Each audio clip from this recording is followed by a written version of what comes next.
What was that count? This is the main recording now. Oh, we're on the main recording. Who said you're only 4 foot tall? Me, I just said it randomly. Trying to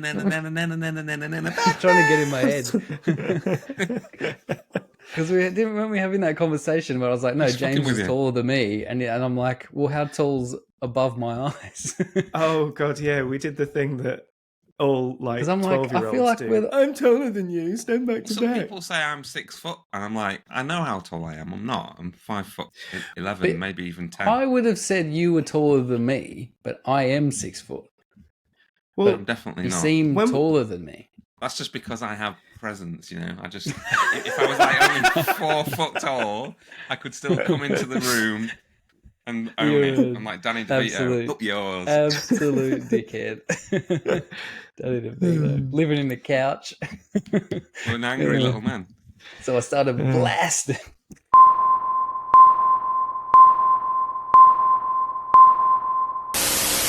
Welcome to another episode of Vice Press Open Channel, the place we come to talk about things we've made, things we've seen, things we've done, things we've liked, things we don't like. I don't know. We keep it positive, right?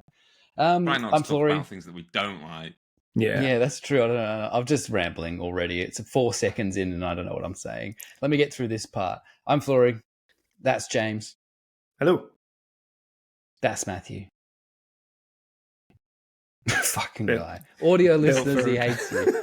Absolute bastard. Yeah, and we are back. We're back. We're not in the same room this time. We're separated by seas and countries and all sorts of things. Time for zones. Another year or so. I know, right? I did get sick Honestly, of it towards good the end, to be riddance. honest. You know, and then it snows. Now it snows. I want to see a snow. I've never even seen a snow. That's not true. Never even seen the snow. Oh, not true. Oh, okay. Not real. Like I haven't seen it on houses and in the street. Like I've had to go up a mountain to see some snow. You know, but you guys have just got snow there. It's not great at 7 a.m. when you're leaving for work and you've got to scrape. I've got like 4 layers on. I'm not, James, not even that I don't cold go anymore. to work. You see, I just go I'm from wearing a over t-shirt there and to here. it's about 13, 14 degrees down here in my office. It's hot. That's right. You're gonna be a nightmare in an old people's home. Turn it down. Yeah. I can't be trusted in an old people's home. No way. Don't move to Del Boca Vista. Just any time. I'd just be like, get out of my face.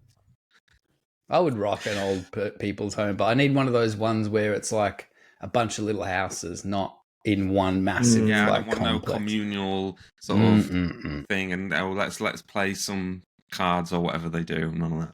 The boys can come over to play cards. Like you can come to mine to have whiskeys and play fucking, I don't know, what do they play? Gin rummy?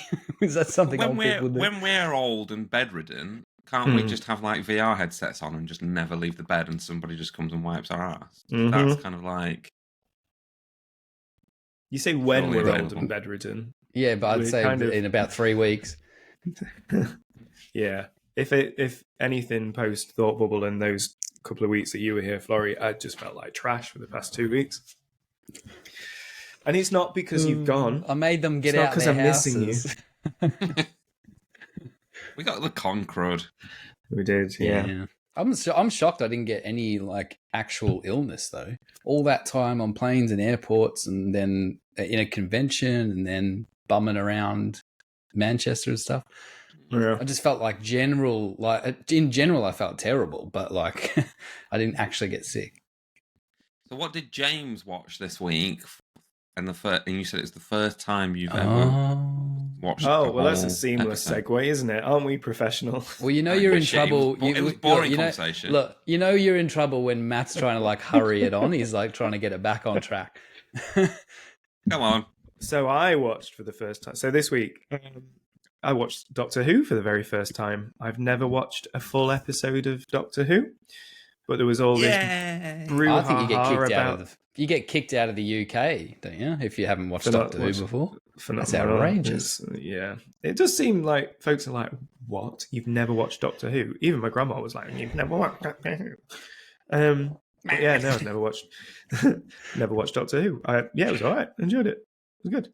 No, I Really watched good. it because good. there was all of this. There was all of this brouhaha about the 60th anniversary and Tennant coming back, Mm. and I have to admit, I am really interested in seeing this new incarnation of Doctor Who, the chap from Sex Education. There's something about he's it got that looks charisma. yeah, it just looks different than the others, and it got me interested. So I watched this one to hopefully give a little bit of backstory and lead into it. And apart from Catherine Tate, I really enjoyed it. Ouch! No. The thing with Catherine Tate is the sort of sketch show Yeah, style acting comes in, so it's kind of a little bit larger than life. So you have to sort of readjust to how she sort of just shouts at everybody all the time. But I thought she was quite good in this one. I am being. I will say, What was better was her mum. The mum was hilarious. She was brilliant. Oh, She yeah. just like ran at the doctor and smacked him once. I am being deliberately contentious. I've never really been. I've never really been a fan of her stuff like the Nana thing and I don't all like of that stuff. But she was good in it. She kind of played to very much the theme of the show and everything, and it was. I like the Meep because that's from an old comic. So old school Doctor Who. So Pat Mills and Dave Gibbons did the Doctor Who comic back in the 80s. Now, obviously, Pat Mills started 2000 AD and wrote an awful lot of that. And Dave Gibbons obviously did Watchmen. So these are like proper royalty. And they did Doctor Who comic and the story they did about the Meep, the Star Beast, in the 80s. And that's what this episode in general is an adaptation of, with added in stuff, But what was amazing was the Meep just looked exactly like it does in the comic. It was just perfect.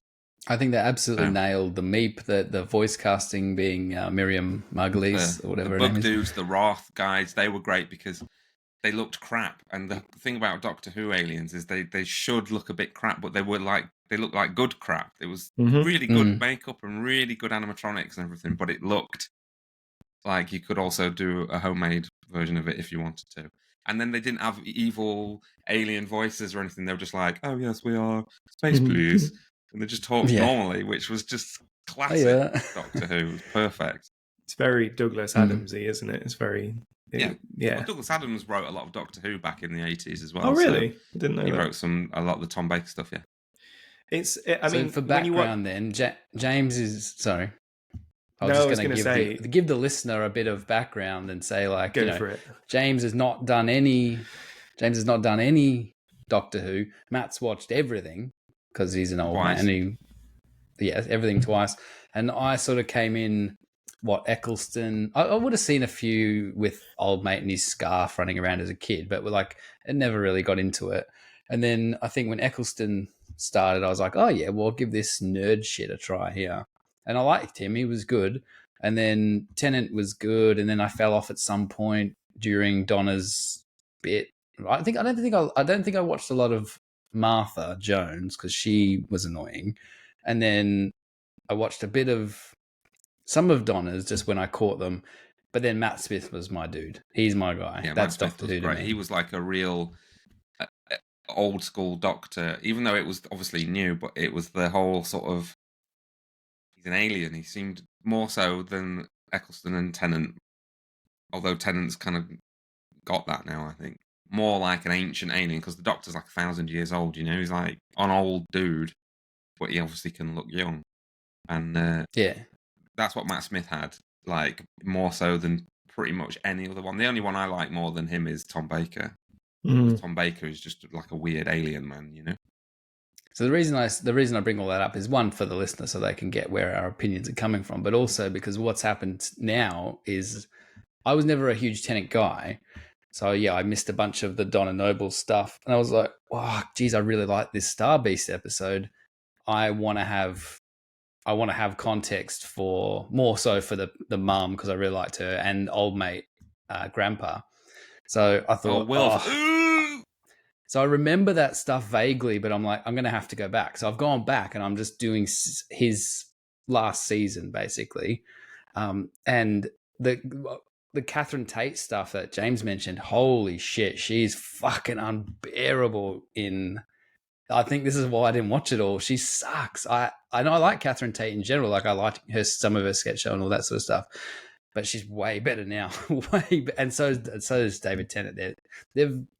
They are what you sort of the whole show as a whole. I think production value, like the look of it and everything, it's kind of like, oh yeah, this is what it looked like. But if you actually go back, this is not what it looked like. It looks fucking miles better. The acting's miles better. The the writing, and it's just like snappy and like they've absolutely nailed it so far. What it looks like to me. Yeah, what it looks like to me is they've had the benefit of time. They've had they had the benefit of time to film it, time to write it. The production values in terms of like how quality it looks, in terms of visually how it looks are good, but it still looks like the sets and the graphics and the characters. Well, it's like and Russell stuff. T Davies. £20. Russell T Davies is the writer, obviously, and he's had 15 years off because he's stopped when David Tennant ended and Moffat took over. Yeah. But like I read an interview with him and he said he's just been watching it the whole time because he's a Doctor Who fan. And not like saying, oh, I would do it different, but he's just like thinking as he's watching it what he would do, what he would like to do. And then he said that he noticed that in the last few seasons they kept on having other TARDISes where it was the white interior with the circles again, like the old TARDIS. And he was just like, we've got to bring that back. And then they brought it back, but it's like the dream version of the original TARDIS. Because it is basically Tom Baker's and the Pertwee TARDIS and everything. It's basically that, but just done with new technology. And the whole like LED, the fact that it can change the colour and everything is just like... When that changed colour, I was like, what are you... Like, whoa! And that's just a set. It's like not effects or anything, which is what I really like about it. Well, those BBC folks, they're sensible because what they'll be thinking is the TARDIS, we can build this set and then we can charge people £20 a pop to come and visit it. So they're going to make their money back in kind of opening that up because it's. They've got the Disney money though because it's on Disney bought it for Disney Plus, right? So I guess that's another reason why it's everywhere because the marketing is obviously kicked into overdrive. Like in the UK specifically, it is everywhere. They got a real chance to like kick it off again here, like go full international, like make it into a real thing. Because having it on Disney Plus here, that's where I watched it. Seeing that splash with him and Donna sort of coming at you, all that sort of shit. It's just like, I feel like we're on the verge of like, if they just make it good, it could really be big. Yeah. Well, any little snippets I've seen of the new guy from Sex Education. Can't remember his name because I'm useless. Ncuti Gatwa. He's in Barbie as well, isn't he? Anything I've ever seen of him. One of the Kens.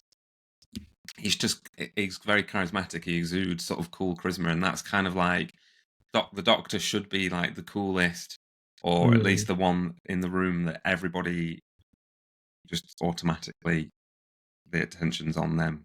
Because it's like David Tennant had this where he's got that sort of swagger and he's just kind of cool and he's not like manic he's not energy, under pressure really for any point of the episode. He's kind of like smart and capable. Yeah.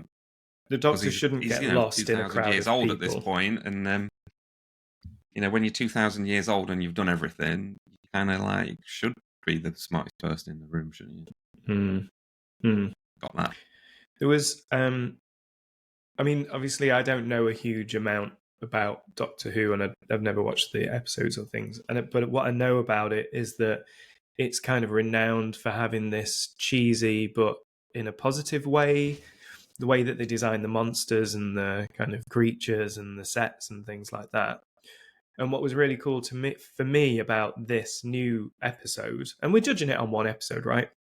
Yeah. Was that they kept the stuff they kept the DNA of Doctor Who. So it wasn't, even though they've got the Disney money and the Disney Plus money and the kind of the production values are up, like the character design and all of the stuff around that was still very Who. They were quite clever with where they put the money and where they put the additional kind of stuff. It's like when they put the Daleks back in, which they will, they're not going to all of a sudden be like walking around on claw legs and shit, are they? They're just going to be Pepper Potts still. I would have thought exactly the same, which is what you want. Yeah. But there'll just be one sick, like chromed out one or something. Did you notice there's all just ramps in the TARDIS now, which helps for the scientific advisor, but also maybe K9, who's his robot dog, and maybe the Daleks are going to invade the TARDIS, because I don't think they've ever been inside the TARDIS, you know.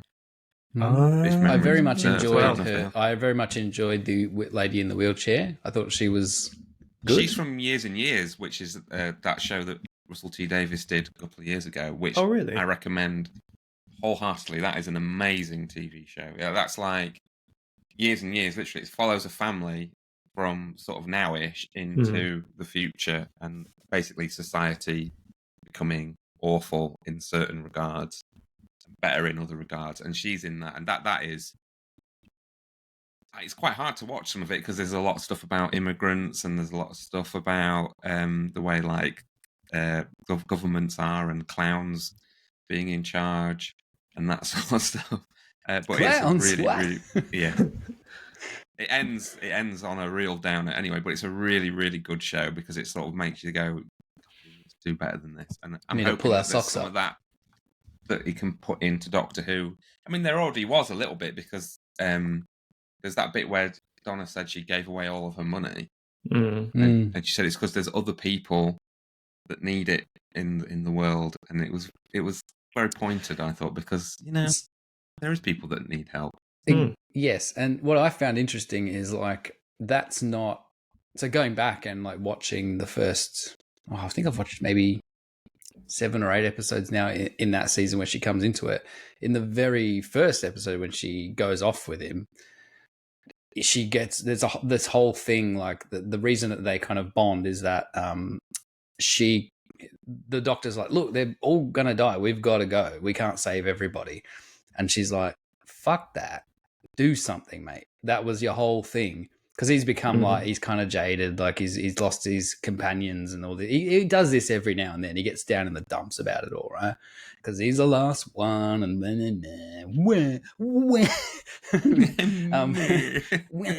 I'm old, but I'm young. So he was sort of, and she was like, no, fuck it, save them.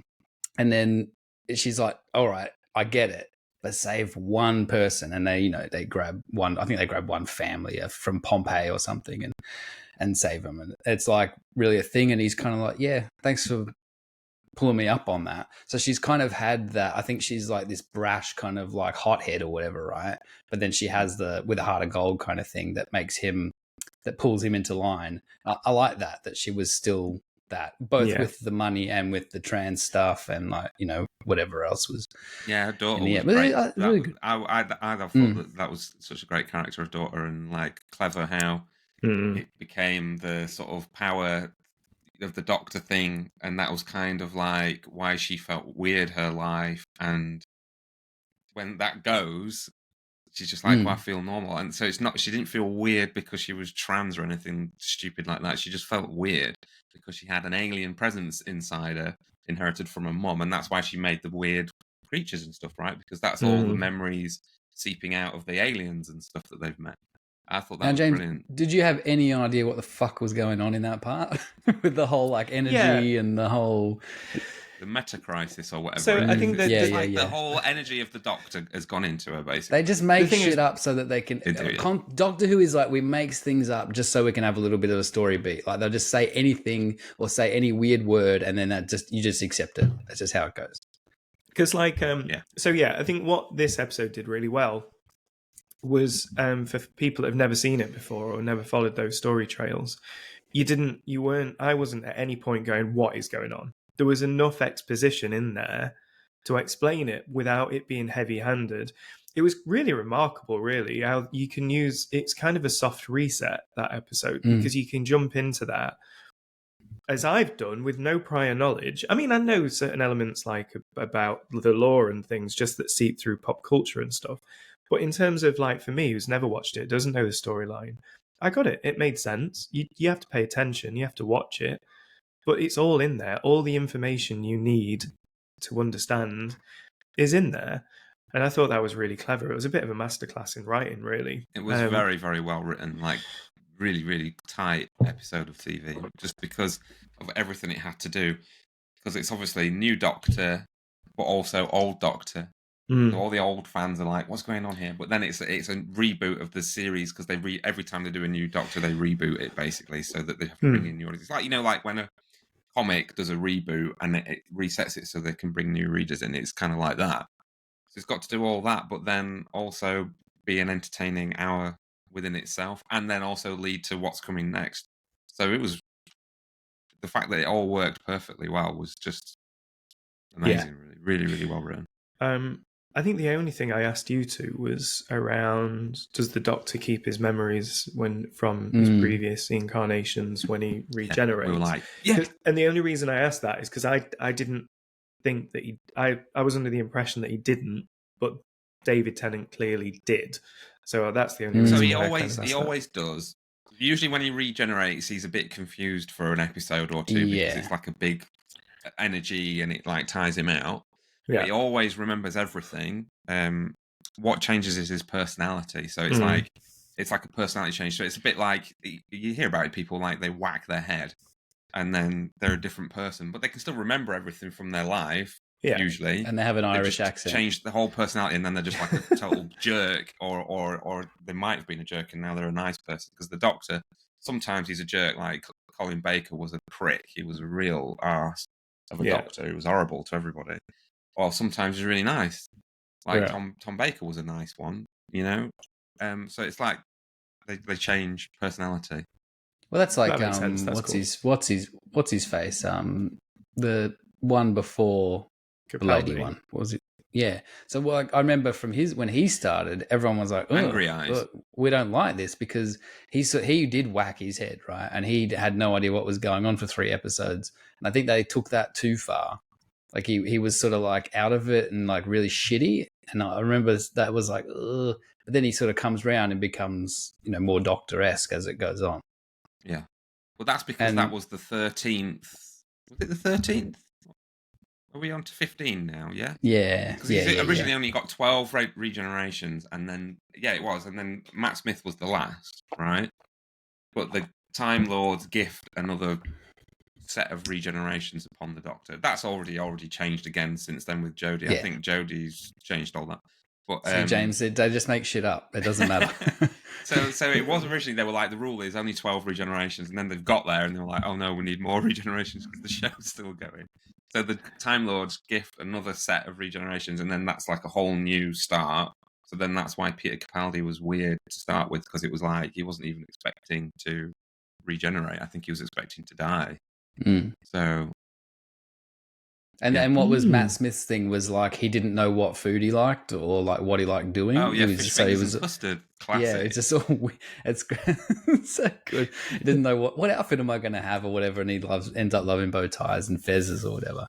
But so they can either do it playful or they could do it like he's a grumpy old man or like whatever. So it just depends, I guess, what the actors and writers feel like doing. I'm excited to see that. As much as I'm like, oh, this Tennant stuff, like I think it's a brilliant marketing move to like, oh, we used to watch that. We remember that guy. Let's get back in. So they're pulling people in with 3 specials with a better budget and all that sort of stuff. And the guy they remember, and then they're going to go straight into the new guy. But I am more interested in Ncuti Gatwa and the new Doctor. Like this seems like a little like we're treading water in some way. Like I want to get to like reintroducing it. It's reintroducing it because I think viewing figures might have been down a bit outside of the hardcore fan base. I haven't watched any of Jodie Whittaker's stuff. I think that was really like they even make a joke about it in this episode where he says cryptic. Oh, I hate that because it was all very sort of like, oh, big mystery, ooh, big science fiction, ooh, deadly serious all the time, and it was a bit. I don't know. It didn't feel the same. I mean, it was fine, but it just wasn't. And obviously, it's a reset again. But they've done that before. They reset every time.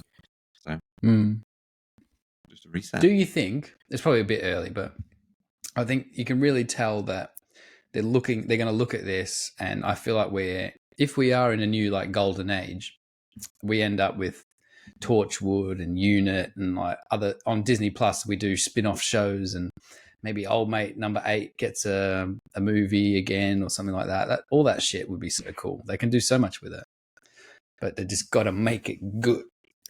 Yeah, they seem to be planting that flag with the whole universe thing, don't they? So that's not something that Torchwood would be good to come back. You don't make that logo if you're not gonna. Uni's TV show would be cool with the scientific advisor because she's cool. She looks good, and you've not seen her yet, but Lethbridge Stewart, her daughter's in charge of Unit. His daughter's in charge of Unit. So Lethbridge Stewart was Unit in the old series, right? So he's like an army guy. Yeah. He's like that. Doctor, what are you talking about? He's like that. No, ridiculous. He's like that. His daughter is in charge of Unit now, and she's been in it with the Capaldi stuff, I think. That's her that was her from Cold Feet, wasn't it? I can't remember her name now. Don't know. She's a famous one, isn't she? She's a Richardson, maybe. Yeah. The thing with Doctor Who is that everybody has been in it. Everybody will be in it. And like that Pompeii one I was talking about, Capaldi was in that as the dad of the family. So that's why he got 5 years before he was. They explained that, didn't they? Did they? Oh, did they? Capaldi Doctor had that face, and he remembered that face because he looked in the reflection, and he's like, I know this face." And it's because he shouldn't have saved those people, but he did. Amy Pond was in that. Amy Pond was in that episode too.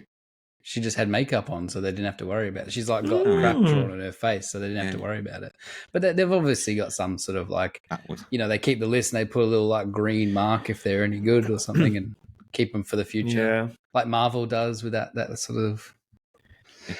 Stuff. There's one thing, even if they do revisit Torchwood, I'm guessing they're not going to have John Barrowman back getting his balls out on set. No, he liked to flash his penis at people, didn't he? He did. He's now. And you're saying they're not going to get him back? Oh, no. He thought it was like some sort of fun stage thing that you can do, haha, play a prank, I'm showing you my penis, and then people were like, no, that's not appropriate behaviour. And Johnny B, to put it back in your pants. Put the mouse back in the house, bud. So what are we saying then? Doctor Who, pretty decent? Thumbs up. I thought it was great. Up. Can't wait for the next one. I like Doctor Who though, because I can even watch the ones that people don't like. I like it all. So yeah, I like Sylvester McCoy Doctor Who. So in your face. That's wild. I hate that.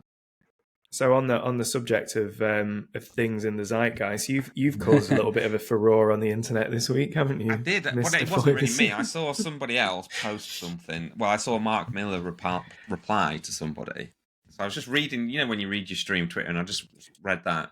And then I whatever. And I just I think you're the only one of us that actually reads Twitter. And I thought, he's front facing. This is Batman: The Dark Knight Returns. Frank Miller, the cover. He's front facing. This is what I've always thought. But lots of people think back facing. So then I just thought, well, that's funny, isn't it? So then I posted a tweet saying, "Is this like the dress is black or gold? Is Frank Miller Batman front or back facing?" And then it popped off online, and loads of people are like, "He's back! I don't care!" And then loads of people are like, "He's front! I don't care!" And then obviously the original sketch came up in which he's front facing, because if obviously you look where his thumbs are and stuff, thumbs are only on one side. It works both ways if you change the angle. It can work both ways, but it is definitely front-facing. And you look at the way he drew Batman in a lot of panels in the comic, same front-facing pose. Yeah. It's just because it's a silhouette, so it flips. What we're talking about here, for people that don't know, is there's a famous cover to The Dark Knight Returns. I'll try and look it up. Yes. If you watch put it in, James. Ever. If something... There isn't a... Yeah. Is there a better comic book cover? I don't think so. Maybe Todd McFarlane's Spider-Man's yeah, pretty high up there, but this is insanely good comic book cover. So anyway, it's the one where he's a silhouette in front of a big lightning bolt, right? And he's it is an odd pose in a way, because it's not overly Batman-y, but it fits perfectly with that story, and it's awesome. Big beefy and Batman, it's cool. Yeah. Big beefy Batman, weird cape. And it's one of those things where, I don't know how that popped into your head, but seeing that original sketch, broke me. I could Yeah. not believe it because I couldn't see it any That's other how way I've until always I seen saw it. the sketch. I've always seen it as the original sketch, like that, with him looking down, front on, and it's just silhouetted, so you don't see the bat symbol. Because loads of people are like, you can't see his white eyes. It's got to be the back of his head. Mm. And it's like, well, no, it's just silhouetted because the lightning's so bright. It's just that's how lightning works. It's like a flash of lightning. It really broke my brain because I'd always viewed it as being from the back and never, it's one of those things you never pay a second thought to. When you kind of said, what do you think about this? I'm like, oh, it's back face. And you're like, oh, I see it from the front. I was like, oh, yeah, I can see. Yeah. And then when you posted that sketch, sent me and Florey that sketch, I'm like, whoa, that's kind of now. And it's really weird now because now I can't look at that image without seeing it as the front. The correct way. Yeah. But the thing is it's the thumbs that do it, and the pose of the the thumb on the fist, and then the It all depends. It all depends which, like, if you see it from here or here, kind of thing. I know, yeah. But like, I've always loved that comic book cover, and I remember just staring at it for a long time. So maybe that's another reason why. Because if you analyze it, then you do sort of see the thumbs. But it can work both ways.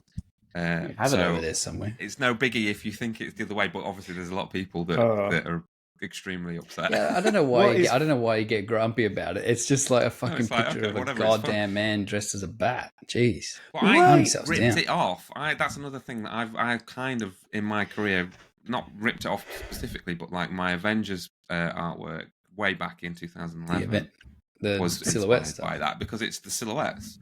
It's that trying to get that sort of the core of the character. Well, that's the interesting. That's the interesting thing about drawing silhouettes is that sometimes, like when I've done it in the past, I'll draw them from. It's like, oh, this guy's got to be facing away. I'll just be like, oh, you can't get the shape right. So I'm just going to do it from the front, and then I'm going to change the way the feet and the hands go. And then if you don't look at it, if you don't look at it for a bit and you go back to it, you're like, yes, it actually looks right. I think it's silhouettes because I'm known for doing silhouettes, so this is another reason why maybe I could sort of see it both ways or just see it the right way correctly. Is if you just drew a perfect picture of a person that looked really cool and action pose, and then silhouetted it, it will, I guarantee you, look crap. Mm-hmm. Yeah, silhouetted. To get a silhouette, you've got to kind of like break it.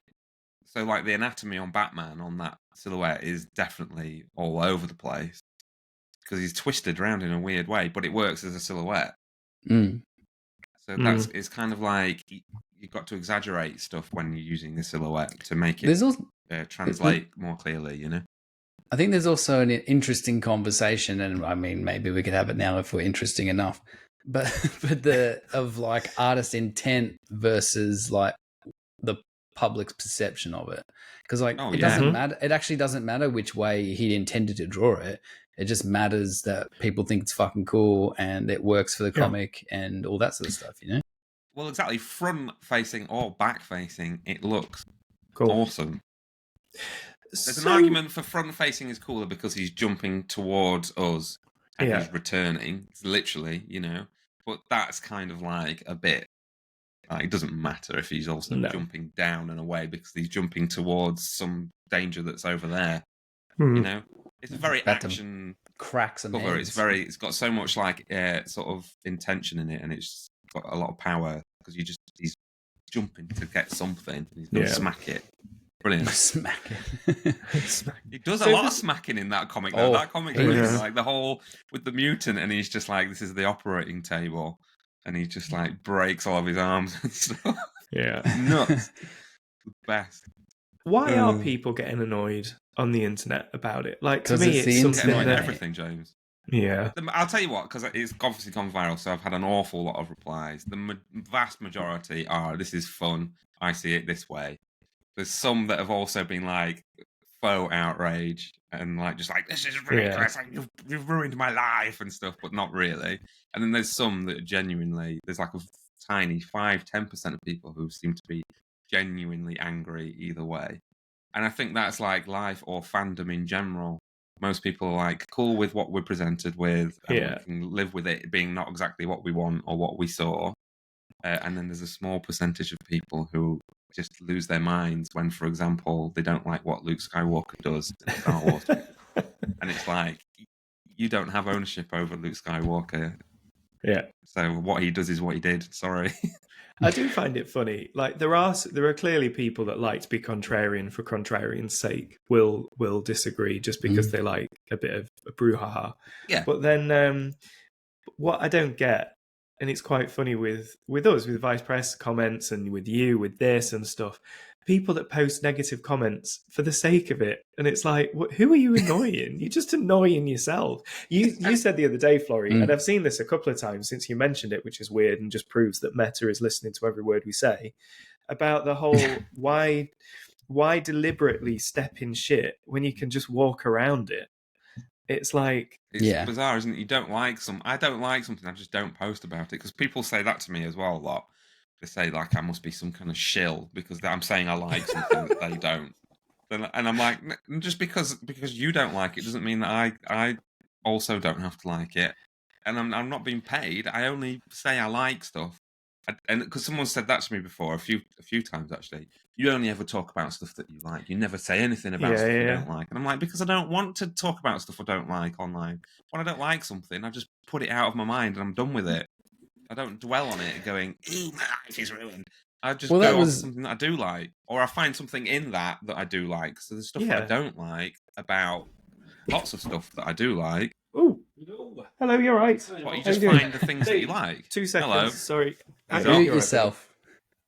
Do you know what I mean, though? You just try to find the positives in things instead of dwelling on the negatives, right? Yeah. Mute your fucking microphone, James. Or is it? Absolute. What the fuck is he doing? Amateur. Oh, okay. Clown. Push the red button, you amateur.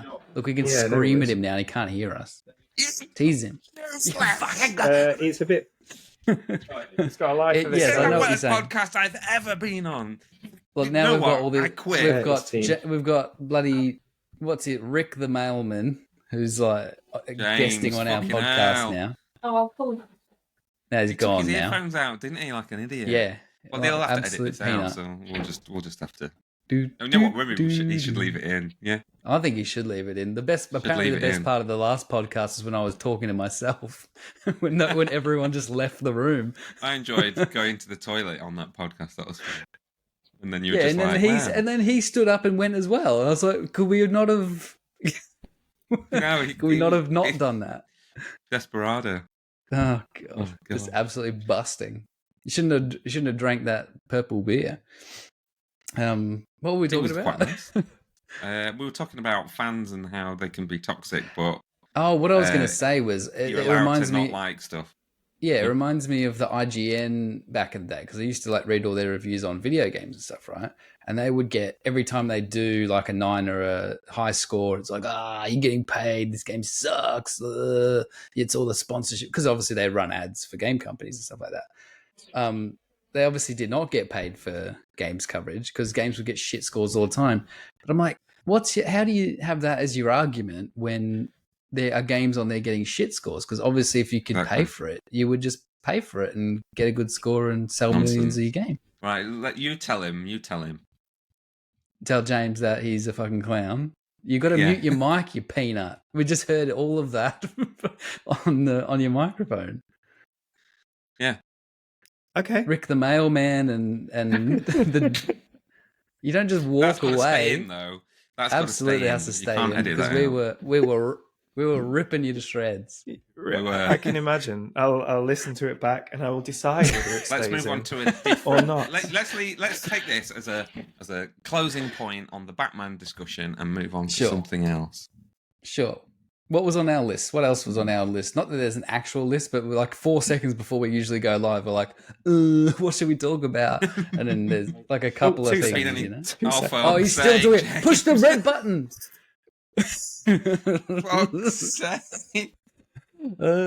I like this better now.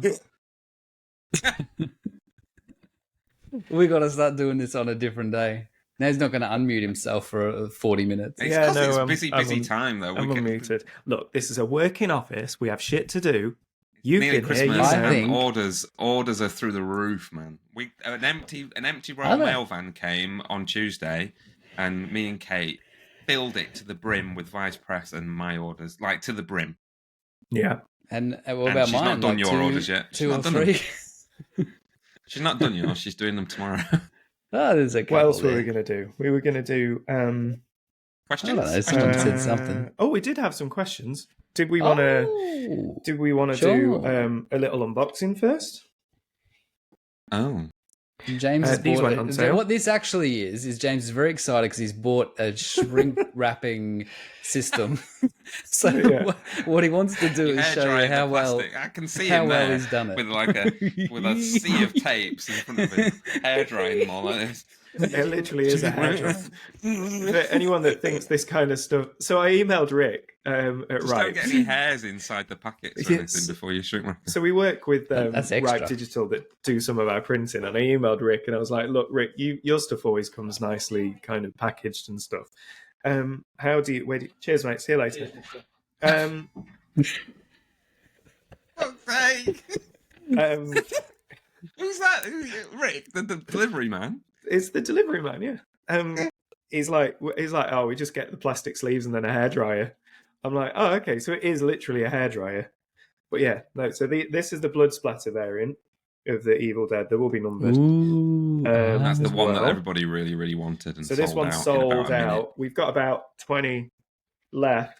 But yeah, thank you. Probably This is a gonna have classic to look at. unboxing. This getting the Um, teeth out, gnawing at the box. This is the best. This is the best episode that we've ever done. This is the best we've ever done. Oh, we're so pro. He's doing it all off camera as well. The bloody tapes down can't there, see any James. of No it. one can see what you're doing. There you Oh, go. that sounds good. Ooh. That sounds great. Yeah. A bit of ASMR for folks, and then there's the Ooh. blood splatter. Ah, Can you see? So Look at that. that's screen Beautiful. printed on. So that's the Cabin in the Woods variant or blood splatter variant. There we go. So that's nice and fun. Yes, it plays. Schmancy. Some of the comments are hilarious. Like, how do we know it Right. plays? It's clearly blah blah blah. I'm like, come on. The By whole is it fuck. NTSC business as well, and Yeah, it's like, and no, there's- we're in the UK. Sorry, So selling this is it as PAL. In fact, I'll not show that. That'll be a fun little Easter egg for people to find just on did. the back there. What will? The thing that I didn't notice that you had to show me. Well, no one will ever notice, James. You can just No. tell them. People don't notice shit. People think Batman's facing backwards, so you know, Did anyone on don't use their flipping eyes. on the subject of Easter eggs? Did anyone ever discover all the Easter eggs in Guardians of the Galaxy 1? No, there's one. One more. There's That's no still not one's, and he always says, "No, you've not got it." But I just think it's bullshit. I think he's just having a laugh. Yeah. on, probably. And then this is the collector's edition. There we go. in the nice clam, And there we go. It's got the limb clam. Little postcards go. on the back there. postcards on the back. So Getting the cellophane vaguely off. is that.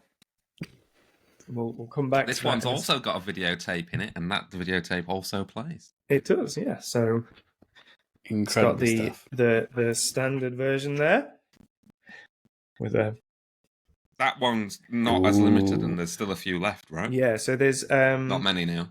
so this was an edition of 500. We've sold 420, I think. Yeah. And then it's got the you can slip this out and swap that over if you want to. Reversible. Mr. James Basima, who's one of our Ah. favorite artists. I think they're all favorites, but Yeah, I wonder. Yeah, he just seems to. he is really high up there. Then we've got the postcard pack. And what do you get in there? You get Postcards, postcards. huge. There's 5. Hi, there you go. That is my first foray into unboxing. It's a We can great tell. job you did. Wonderful. Come on. Uh, No, have you he's had- done we well. did fine. Oh, Now, no. next time I You want went to quite see. fast. Next time, here's some feedback. You went quite fast. With unboxing, you need to go quite slow and sensual and be like story is the story of my life, Matt. It's this. When the you story pull, of my I life. bet it is. When you pull the tape out and pull it out nice and slow. Uh-huh. Yeah. Okay. I don't think I'll, this is an episode for the ages. This Yeah. is Oh, this is we had something. I'll one. tell you This is that going to much. go viral. This one. So we had confirmed Uh, yesterday. Well, 95% confirmed. The director's just got to sign off on it. What our next release will be. So we will have another release soon, And then another one that's- after that, and then then another one after that, and another one and after then that. forever until we've re-released every single video tape film ever. And then Yeah. one day we're opening just one video store pop up, and We'll it's have a going to be blockbuster sick. for sure. Although Yeah. I would like it to be a Ritz, or we could do Vice Press Home Video in the style of the Ritz logo, because we had Ritz Video when we were kids. Vice It's got to be. took over. It's got to be. I want it to look like the video store in The Lost Boys. That's what I personally want it to look like, because that's the greatest video store that's ever existed. With a counter in the middle and some neon and a microwave for some reason. Yeah. Right. So Brilliant. do we want to dive into some questions? We've had one person. So Yeah, Ben absolutely. Robson's kindly sent in quite a few questions. Oh, Good the lad. question man. Which Done a is- good job there. Okay, so this is a good one. I like this one. Of 1 to 8 questions, number 8 is a good question. There are some others.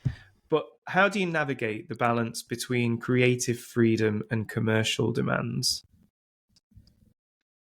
Ooh.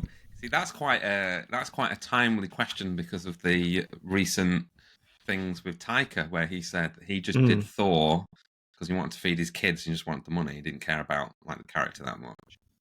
And yet he Which but he obviously did a lot of care people about have- the product. He cared about Exactly. making A lot of good people film. have kicked off, but they've missed the point in that it's not like he didn't do a good job, because Ragnarok's one of the best movies they've ever done. Mm-hmm. And also, sometimes it's really good to do something that you don't care about, because you have to do your research. You still want to do a good job because you're presenting yourself to clients or to the public. And it drives you to be more creative in a way, because when you know something inside out, it can be quite easy to know what to do. Mm-hmm. You go, well, I know that. I know what I want to do. But when it's something that you don't necessarily know or care about, it can be harder but more fulfilling creatively. That would be my answer. I would say that you may see a thing in that film or whatever that other people haven't thought about doing because they're too close to that. They love this particular scene too much, even if that particular scene does not really fit with being a poster for that film. Do you know what I mean? It can be seen as you could go to films in general with this. It's like the difference between The Force Awakens and The Last Jedi, right? Which are two excellent Star Wars movies. They're both just hands down brilliant movies, I think. Force Awakens is clearly made by somebody who loves the original Star Wars, and it's got lots of references to that, and it feels very Star Warsy and in that good way. But then The Last Jedi, although I'm sure Rian Johnson loves Star Wars, that feels like a departure and is trying to do different things to what the original Star Wars was like, and that can rub some people the wrong way. And those guys probably have to work within commercial restraints, because obviously you've got, for example, a lot of times when you're making a poster, you're not allowed to have a gun on it. And if you're doing a poster for like the Terminator or something, you want to have him with a giant shotgun, don't you? That's probably not going to happen with Terminator, to be fair. That's like a silly example, because they're not going to say no guns on Terminator. But that literally happened with there's always rules. 89 Batman, right? Because if anyone knows it, it's got the two sort of thugs there at the start, and there's one holding a crowbar, I think. He was holding a revolver because he should be, but they said no, you can't have that. Well, the crowbar worked because it's that they are robbing the exactly. So instead of getting pissy about it and throwing everything away and being like, I'm the creative, this is my vision, you just change it and it's fine. I think that's the you just come up with a solution, and that's one of the most satisfying things about the job that I do, is coming up with solutions to problems. Be that when we're doing the packaging, when we have to sort of figure out how to do all of the stuff for the Blu-rays or the DVDs or VHS tapes. Because you can't have everything you want. With a poster, when there's a problem because there's so-and-so's likeness can't be on it, or you've got to have this person's likeness on it because you've got that person's likeness on it, because that happens. You've got equal likeness clauses, so it will trigger. So if you put on, I don't know, one of the cast from Jaws on a Jaws poster, I don't think this is the case, this is just like hypothetical, then that would then trigger the other cast members and you'd have to put them on. And that might change your original concept. Mm-hmm. We just have to work with it and then come up with a creative solution, you know? And It I ends would up say sometimes better, a lot of times actually better than what you would have originally done. That's the other interesting. yeah, I've always said that like people that see design, which is, I mean, I know we're drawing pictures and stuff, but I started as a graphic designer doing logos and magazines and books and stuff. And I think I'm still using the same part of my brain to come up with this stuff. I'm just like doing a lot more 100%. actual scribbling, right? And what design is just problem solving. It's just visual problem solving. You're trying to say, what does this business need to present themselves like in this logo or whatever? What are we doing? And it's the same thing with all this stuff. So I think as long as you have that problem solving part of your brain, all these restrictions and stuff, it's not hard to work within them, I don't think. If you're just a guy that can draw real good pictures, then maybe it's harder. But that's the difference between a really good poster artist and somebody who wants to do posters, but their posters are not necessarily up to snuff or they don't connect, is the design. And it's not, you can be the best artist in the world, like the most amazing painter. You could do a portrait of somebody and it'd be just beautiful, amazing. Well, that doesn't necessarily translate to a good poster, because a poster is about the graphic design, the type layout, the color choices, how you tell a story with the images. And like we say all the time, we're not the best artists. I'm not that good at drawing. You know, I would say I'm average at best, and I do an awful lot of cheats to get me to where I want to be with a poster. But it's more about the composition and the design of the poster that I think we succeed at. Agreed. Cool. James, what do you think? Cheers for that, Ben. Well, you do a lot of problem solving with and there's lots of constraints and it's that's a actually why I asked. I wasn't joking. Right? No, totally. You can it's apply the same thinking. The thing is, like with everything that we do, the product is trying to be the best product it can be, right? So everything we work towards, there's always going to be challenges. There's always going to be constraints and things that you have to do. It's how do you work within those parameters? How do you kind of make it the best thing it can be? Like, I'm not the biggest Star Trek fan. I mean, I know Star Trek, and there are certain things that I really do like, but it doesn't but it doesn't. But what we're doing, I'm really passionate about what we're doing. And going back to the Taika analogy with the Thor thing, Taika is a filmmaker. He loves films. He might not have any interest in those characters when he set out to do that thing, but he 100% set out to do the best film he could do within that kind of thing, because he's a filmmaker and he loves films and he loves that thing. And it's the same. Two very good Thor movies. Anyone that doesn't like Love and Thunder is an idiot, because it was a good movie. So yeah, there are certain red flags that sometimes kind of pop up and you think, we maybe should avoid that. And we've had that on stuff that would have been amazing to do. But so you have to sometimes think of, your head does have to come before your heart sometimes, but only if that's a barrier to getting out there something that you're going to be proud of. I think that's kind of what the point I'm trying to make. If the challenge is something that is going to stop you from putting something out that you are proud of, that is where you draw the line. Or where I draw the line, I guess. You've got to be proud of breaking point. I've been driven to breaking point on a few projects before. I'm not going to talk about which ones or whatever, because you know, it's all history. You get over it, and you just learn as you go along. But yeah, it can be very difficult sometimes. But that's part of the job. It's a job at the end of the day. It's weird, isn't it? Because like creative people like Taika Waititi, who are very creative and they make films, it's seen as like some sort of disgusting thing that you like also want to have it as a career and make money and be able to like pay your mortgage. You should be a starving artist. Yeah, I wish I could pay pay the only way mortgage. You can make real art is if it's like, and it's just like, no, that's how it works. It's a job still, like any other. Like, think about all the shit that fun, that's all. Yeah, it can be fun. Just think about the shit that has lasted and like what, like I don't know, fucking I Love New York or that sort of shit. Those people were working their job. Like, it's ridiculous, the starving artist like thing. There's not going to like be, Saul there Bass, won't be anything that lasts. Saul Bass was a commercial artist. He wasn't Yeah. like just a capital A artist, gallery sort of painter that doesn't see a dime while they're alive, but then after they're dead, all of a sudden their painting's worth millions of quid. Saul Bass wasn't like that. He was just an awesome designer who designed amazing classic bits of design that last to this day, you know?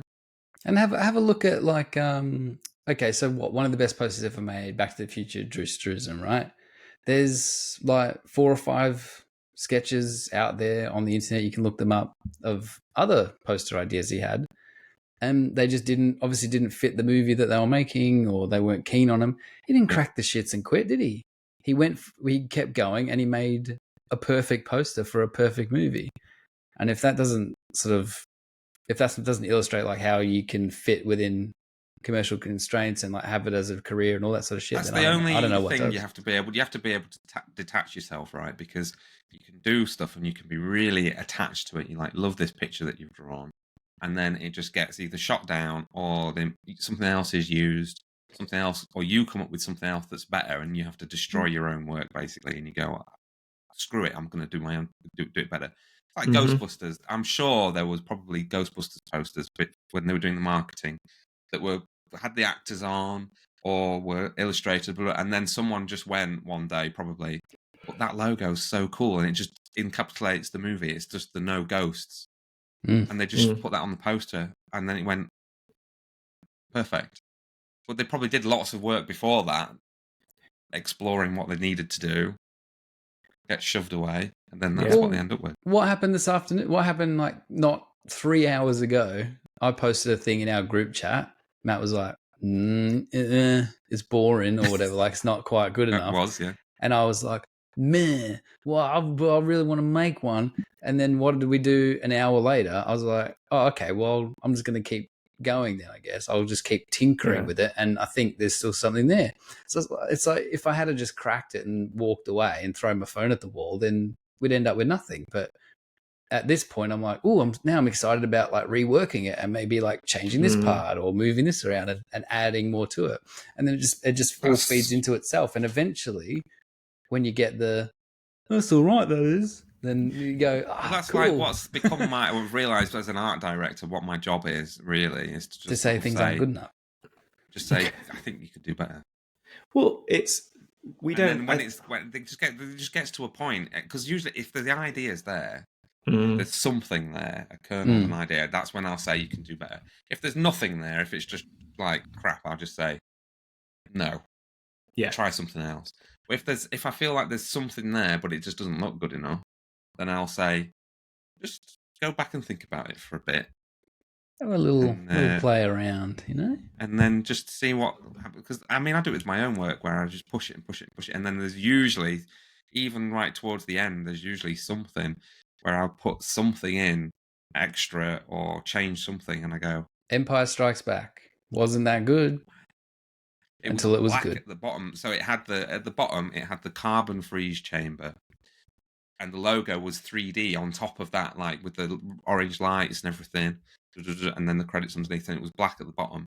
And it was fine, but I didn't really like it that much. It wasn't working the way I wanted. And I showed it to him, and he just goes, maybe just make it snowy. Because that is that film, right? It's in the bloody snow. But then I have to lose all that work I've done because I've drawn the carbon freeze chamber. But then, like, you go away and you think, yeah, do it, and then. Do you remember when you made me redraw the entire Doctor Strange poster? Do you remember that? Nope. I'd done the whole thing, and I was like, the Doctor Strange, the first one. And I was like, I've done this, and I can't remember why it was like not good enough. But you were like, this one, because if you haven't seen it, it's got like lots of Doctor Stranges. It's like the Dormammu thing. Oh, with Dormammu in the background. Yeah. So there's like 6 or 7 Doctor Strangers on there in different poses and different bits and bobs. And it's like, okay. I was like, yes, I've done it. And you're like, no, I don't like it. And I was the only thing I could do was I'm like, but I can't change that. To redraw everything, and you're like, well, you'll have to redraw it then. So I pretty much like scrapped. I think I kept the middle part and redid all the little planets and shit and that. And in the end, that was a very popular poster, and it looks quite good. So sometimes it's worth just you just keep going. Don't think about the time. What's really annoying is in the back of your head. Yeah, you always know. I know you know that there's something. You just can't bring yourself to do it to yourself. You could let it go, but you're like, God, that'd be so much work if I do that. And you just try to not do it. Then you show it to someone like your wife or Florey or James, and they go, well, what about this? And you go, that's why I knew in the back of my head I knew it. And then you have a little pissy fit, and then you go and do it. Yeah. And then success. Yeah. And even then, you're still not happy with the end results. No. Never happy with anything. Right. That's the end of the podcast. Never happy with anything. Never happy with anything. Never happy with anything. Cheers for that question, Ben. I know you've sent in a few others. We'll get around to those in future episodes. That was a very good question. We went long. I've got shit to do. So I'm going to have to scarper. If people want their presents for Christmas, the elves have got to get back to the workshop. Yeah. Well, James, why don't you just walk away and leave your microphone on? And leave my mic on. We'll just keep going. Yeah, fuck you. Just every now and again shout over from the table. Yeah, I agree. All right, so we're going to wrap it then. That sounds like everyone's busy bees. So we're going to wrap this one up. Yeah, that was a good one. It'd be interesting to see how much of the middle part stays in, but that's a surprise for the audience and a surprise for us when we watch it back. So thanks for joining us today, gents, and putting on this little show for everyone. Is there anything to say around anything coming up that we need to mention? I don't think so. I think we've got our last. So Paul Shipper's Star Trek will have been out. Lower Decks will have been out. I think our last release of the year, maybe one more. But we've got Drew Struzan's The Thing, the Editions version of Drew Struzan's The Thing. We'll call it quits with that. We'll be hitting the store. Maybe gift cards. We might be doing gift cards. Possibly. Oh, well, yeah. Like, they'd be digital, wouldn't they? So people Yeah. We ain't posting those. But yeah. We ain't posting those. No. All right. That's it. And with that, we're off. Bye.